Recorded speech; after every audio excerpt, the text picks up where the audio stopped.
So இது வந்து வாம்னூர், ஓகேங்களா. வாம்னூர்லேருந்து அப்படியே தீபெட்டிப்பட்டி வழியாக போய் அப்படியே நேராக அங்கேருந்து ஆரம்பிப்போம். அப்படியே ஏறி அதுலேயே மேலே போய் அப்படியே அந்த வழியாகவே போகிறோம், ஓகேங்களா. அந்த சேர்வராயன் கோயில் வழியாக உள்ளே பூந்து அந்த ஹோட்டல் தெரியுதுங்களா, அந்த ஹோட்டல் வழியாக வந்து இந்த எண்டில் வந்து இப்படி இறங்கி நம்ம இப்படி வர போகிறோம், ஓகேங்களா.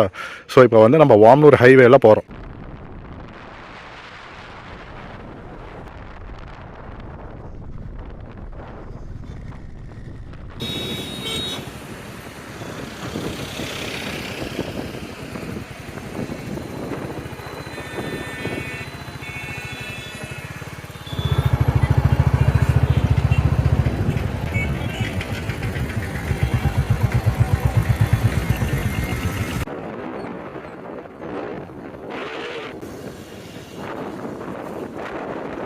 இப்போ நம்ம போகக்கூடிய பாதை வந்து எந்த வழின்னு பார்த்தீங்கன்னா பொம்மடி வழியாக போக போகிறோம்.